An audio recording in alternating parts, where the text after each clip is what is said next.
Hey there, YouTube. It's me, John Avenger again. I'm back. I got a haircut. I'm not gonna do my Q&A that I was gonna do a couple of weeks ago because I lost some of the comments on my video got blocked or something. I can't read them, so I'll just skip the Q&A. I'll probably do a Q&A someday down the road, but if I do, I have to do it quick because in case this bullshit happens again. You know how it is. Google Plus, YouTube.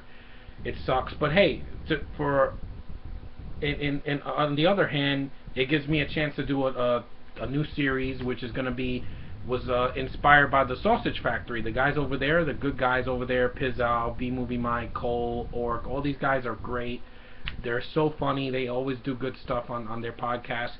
Well, one of the themes that they were gonna talk about that did not win, when fans voted on the forum, was obscure movies, and I'm going to start talking about them. It's a bunch of films that, there's a lot of obscure movies that no one's ever heard of, no one's ever seen. People, they had gotten lost in the shuffle because of more of the mainstream stuff. These are films that were in theaters, by the way. Most of them were in theaters. Some were TV or direct-to-video, but some of them were in theaters, and they got kind of overlooked. And some of them did get cult status, which they deserve. The first one I want to talk about, this will be the first video. This will be many videos, not just one or two. This will be a lot for the month of May because you guys deserve it. I don't want to stop doing videos for you guys. You're awesome. I want to talk louder because I don't have a mic, so I just want to talk as loud so you guys can hear me. Anyway, the first one is a black and white comedy from the 1950s, like 52 or something like that. It's got one of the greatest horror icons of all time, Bela Lugosi, and that is Bela Lugosi meets a Brooklyn gorilla. Yep, this is a very obscure movie. I didn't see this movie until like the 2000s. My dad bought it very cheap.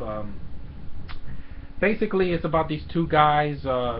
What's the name? Duke and Sammy Petrillo. They're basically lookalikes of what was it, Jerry Lewis and Dean Martin. If you know those guys, give me a holler on that because I've seen a bunch of their movies together and separate. They're stuck on an island of Cola with this beautiful girl right here. What was her name? Lana, or yeah, she's a very gorgeous actress.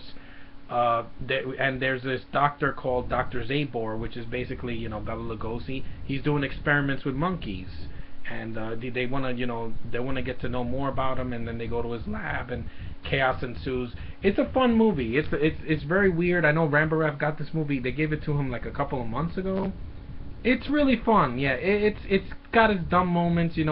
Some of the jokes are right now. Some people will not find it funny, but I like this movie. I think this film is very, very underrated. It's a obscure film. I've never heard of this movie. I didn't see this film as a kid. I've heard of Jerry Lewis. I'd seen The Nutty Professor and stuff. This is his lookalike, and he does a spot-on impression of Jerry Lewis. And the fact that they put this movie in one of the 50 worst movies ever made, really? Not Disaster Movie, not The Last Patrol with Dolph Lundgren, which is the worst film I've ever seen with him. Not, Feeders 1 and 2, not Star Crystal, not freaking, I don't know, Mars Needs Women. Those movies are some of the worst ever. Not this. This movie's a lot of fun. If you guys have never heard of this movie, give it a watch. It's not going to hurt you. It's harmless family entertainment, black and white goodness. I love black and white movies. A lot of these obscure ones I really enjoy. It's short. It's only 74 minutes. It won't cost you a lot of time. It's got beautiful scenery. It's got some stock footage of animals because they couldn't use real animals in some cases because they would get hurt. But especially in the 50s, if you just turn your brain off, have some good, get some fun out of this movie. It's definitely a 50s film, you could tell because of the sets they use, and even the jungle. It actually looks like a jungle, unlike Predators. And I like this movie. It's just definitely.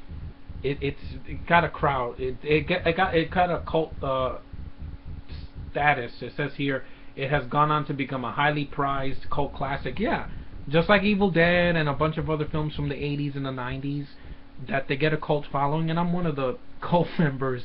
I'm only cult members for films and television shows and maybe plays. That's it.